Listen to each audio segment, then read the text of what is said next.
Halo guys, perkenalkan nama saya Kosasia Febriani Nona. Guys, di video kali ini saya akan membahas sebuah kasus tentang tindak pidana perdagangan orang atau yang sering kita kenal dengan sebutan TPPO. Guys, kasus kali ini dialami oleh seorang wanita bernama Sugi Purnamawati asal Kecamatan Cikedung, Kabupaten Indramayu. Jadi guys, kasus yang dialami oleh Sugi ini bermoduskan pengantin pesanan. Oke, sebelum kita masuk ke dalam kronologinya, jangan lupa simak video ini sampai habis ya guys. Jadi guys, kronologi kasusnya begini. Si Sugi mendapat DM TikTok dari akun yang bernama Siden. Nah, si Siden ini DM Sugi. Awalnya DM-nya hanya say hi begitu. Terus si Sugi balas. Terus si Siden tanya, si Sugi orang mana, pekerjaannya apa, statusnya apa, tinggal di mana. Terus dibalaslah sama si Sugi. Terus dia nawarin si Sugi, mau tidak menikah dengan orang Cina. Awalnya si Sugi kan tidak mau, toh langsung ditanya begitu kan orang tidak mau. Tapi dia meyakinkan si Sugi. Nah, akhirnya si Sugi tertarik dan akhirnya mereka tukaran WA. Terus si Siden ini chat WA dan meyakinkan si Sugi. Terus dia nawarin, mau tidak menikah dengan orang Cina? Orangnya sudah mapan, sudah kaya, pekerjaan tetap. Pokoknya dijamin deh, Sugi akan bahagia dengan ini orang Cina. Terus dia tawarin beberapa cowok Cina ke Sugi. Terus setelah mereka saling BA, terus si Siden ini tawarin ke Sugi beberapa cowok Cina dan ditawari uang 45 juta. Terus dibilang Sugi akan dijamin hidupnya enak. Nah, si Sugi tertarik dan dia mau langsung VC-an sama si cowoknya. Nah, ternyata diangkatlah sama cowoknya. Terus mereka saling cerita, pokoknya saling tanya-tanya. Nah, tapi Sugi bilang awalnya dia agak ragu begitu. Dia sudah punya firasat tidak baik. Karena si Sugi langsung diajakin ke Jakarta sama si cowoknya. Makanya dia punya firasat tidak bagus. Tetapi Sugi bilang setelah mereka saling VC, dia tidak langsung memblokir nomor si cowoknya. Nah, ternyata mereka sendiri yang samperin si Sugi ke rumahnya, ke Indramayu ya. Sampai di sana mereka meyakinkan orang tua Sugi, meyakinkan Suginya. Nah, Sugi bilang mereka 4 kali ke rumahnya Sugi. Ketiga kalinya langsung diberi mahar dan keempat kalinya langsung menikah. Dan setelah itu mereka langsung ke Cina, si Sugi bersama suaminya. Nah, sesampainya di Cina, ternyata semuanya di luar ekspektasi si Sugi.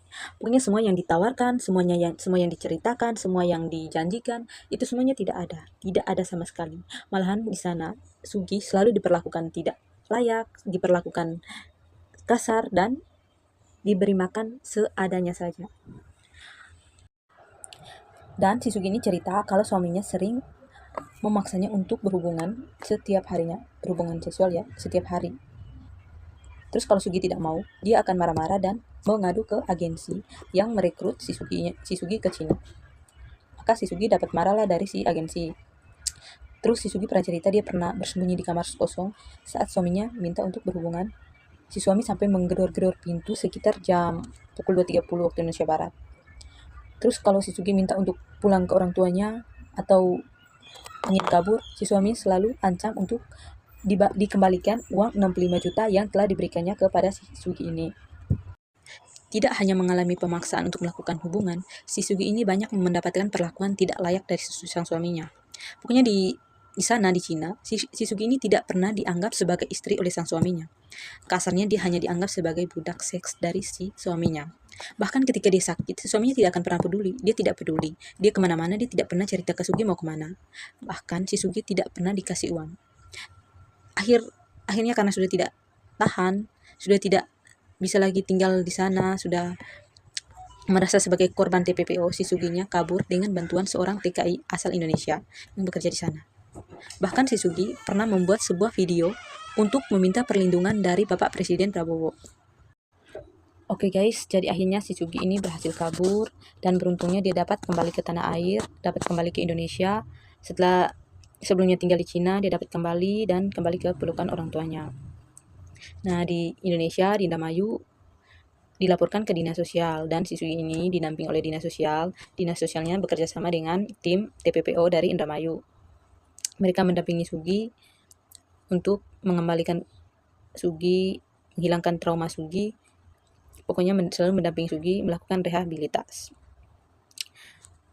Nah, dari dinas TPPO menyampaikan bahwa ternyata bukan hanya satu kali tindak pidana perdagangan orang yang terjadi di Indramayu, ternyata sudah lebih dari 2 kali. Dan mereka melakukan hal yang sama seperti yang dilakukan kepada Sugi, yaitu mendampingi korban. Dan setelah terjadi banyak kasus TPPO, mereka memperketat di setiap desa, melakukan sosialisasi di setiap desa dan di setiap sekolah. Oke guys, sebagai edukasi untuk kita semua, jadi kita itu tidak boleh mudah percaya dengan orang lain, apalagi orang yang tidak kita kenal dan hanya lewat DM TikTok. Jangan mudah percaya dengan orang lain. Bahkan kalau diiming-imingi, dijanjikan atau ditawarkan uang, tidak boleh percaya. Intinya kita tidak boleh percaya dengan orang yang tidak kita kenali.